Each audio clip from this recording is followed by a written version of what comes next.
Something for Kate back with a brand new album. It is out now. The first album since Leave Your Soul to Science. It is the modern medieval. I got Paul Dempsey. How are you? I'm good, mate. How are you? I'm doing okay. It's been a long time coming, but it's finally out there. Congratulations. Thank you very much. It is very nice to finally have it out there. We've been, it's been finished for a while, and there was a lot of uncertainty earlier in the year about when we might be able to get it out there. So it's just a really good feeling now that people can hear the whole thing. And all this started kind of last year, didn't it? So long before COVID or anything else. And you were recording in Byron Bay, is that right? So Nick Dedita was the producer. Yeah, that's right. We recorded in Byron Bay in August with Nick Dedita, and then we brought it home for the month of September, and we spent a bit more time in this very room that I'm in now, kind of tinkering and adding bits. And then in October, we went off to Canada and we mixed it over there with a guy called Howie Beck. And then we came back to Australia and it was mastered almost exactly a year ago in Perth. So it was quite a all over the place kind of process. And it's almost exactly a year ago that we actually sort of put the finishing touch on it. And to think that it could have even taken longer. I mean, I'm sure, you get people recommending different strategies, and particularly with lockdowns and whatever, and they were maybe saying to you, oh, just wait a bit longer, Yeah, that's right. I mean, no one knew, and I guess still no one knows how long this thing is going to be around, or when things might return to normal. So it was always a gamble. Put it out earlier in the year, and maybe you'll get to tour later in the year. But then there were all these other questions about, well, can the vinyl pressing plants even get the record, pressed up and shipped? The whole thing was just chaotic. So again, it's a relief just to sort of have all the pieces in place, and here it is. It's funny, yeah. Vinyl's become a crucial final piece in the puzzle for a lot of people. I know a few bands recently that haven't been streaming that well, in the rankings, but the vinyl figures last minute have got them a number one album. And so, yeah, it's really important now, isn't it?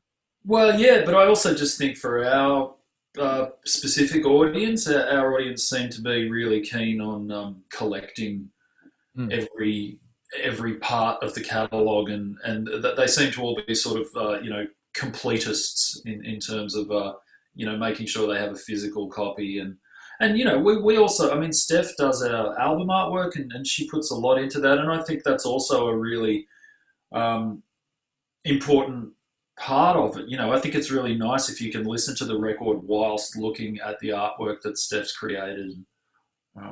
Yeah.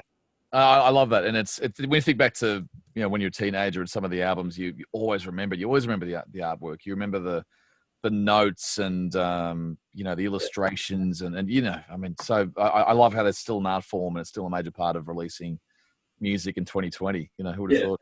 For sure. Yeah.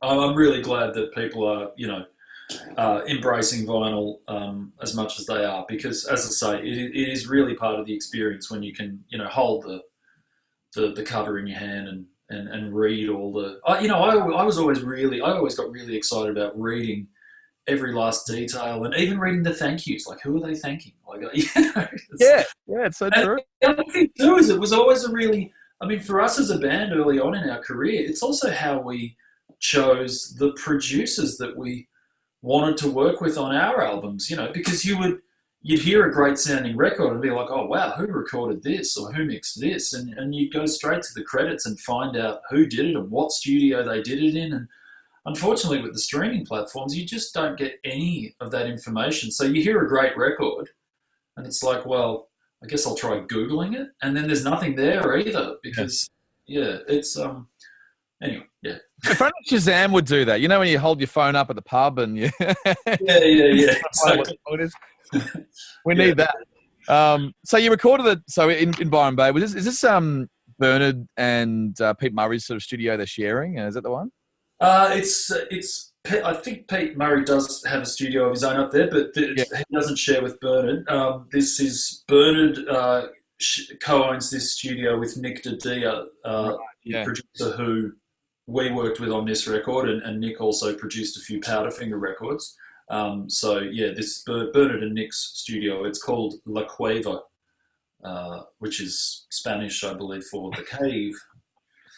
And you dragged Bernard in for one of the songs. This is I only found out today. It's crazy. Kicking and screaming, dragged him in. Get in front of the microphone, buddy. Yeah, no, there was a song on the record that I had always kind of envisaged would be best with two different singers instead of me singing the whole thing, because there's two really distinct characters in the song. And so the whole time that writing the song and doing our demos and stuff, I was like, yeah, got to get someone else to sing this part.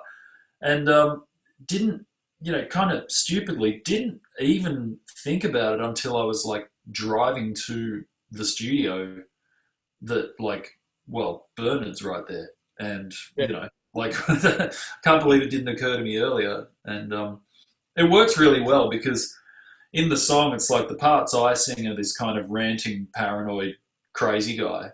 And then when the chorus comes in, this other voice comes in is like the voice of reason, and they're supposed to be really kind of soothing and calming. And it's like, well, God, who has the most recognizable voice in Australia that automatically makes everyone feel like calm and soothed and like, yeah, I know this. And so it worked on a number of levels.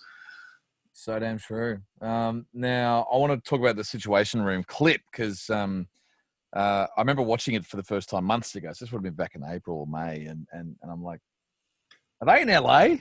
Yeah. How did they do that? And I assumed it was back end of last year, but as it turns out, it wasn't. You had a bit of an exercise to record that clip. How'd you do it? Yeah, it was pretty nuts. We were all like, everything was booked in and set up for us to shoot the video in LA and around LA in the first few days of March. So the director over there, the film crew, the whole lot, it was all ready, and we were due to fly in on the 3rd of March, I think. And of course, that was right when the pandemic, or wasn't yet a pandemic, but cases were starting to appear in different parts of the world. And I think it was like, I don't know, there weren't any reported cases in Los Angeles yet at that time, and there was no travel restrictions, there was no quarantine, there was like none of that had happened yet. I think at that point in time there were only a few cases in an aged care facility in Northern California. So we knew it was going to get bad, and we just didn't know whether to go or not. And we ummed and ahed and changed our minds. We cancelled the flights and then rebooked the flights, and then instead of all three of us going, then it was just me. I was like, okay, I'll just go, and keep it really simple. And then Clint was like, well, if you're going, I'm coming with you. Yeah. So Clint and I we started shooting the video, and when we got there, it was like everything was pretty normal, that nothing had really changed yet. And so, Steph got on the phone and she was like, well, I'm coming. And so she, the next day, flew over. She landed, she got in a car, she drove straight out to the Joshua Tree National Park, and we filmed a bunch of stuff, and then we all got on a plane the next night, and we were home, and it was done. And we got home, and because we didn't know what was going on, we just self-quarantined and didn't go out and stayed at home anyway, and just thought that was the safest thing to do. And then, of course, a few weeks later, it all really kind of started to get bad. Well, you watched the clip, and you obviously at the time had no idea what was coming either. So I was looking at, taking note of all these places you're going to around Joshua Tree. It looked beautiful, but unfortunately we won't be going back there for a while. No, it doesn't seem like it. No. Well, Paul, congratulations again. The album is out.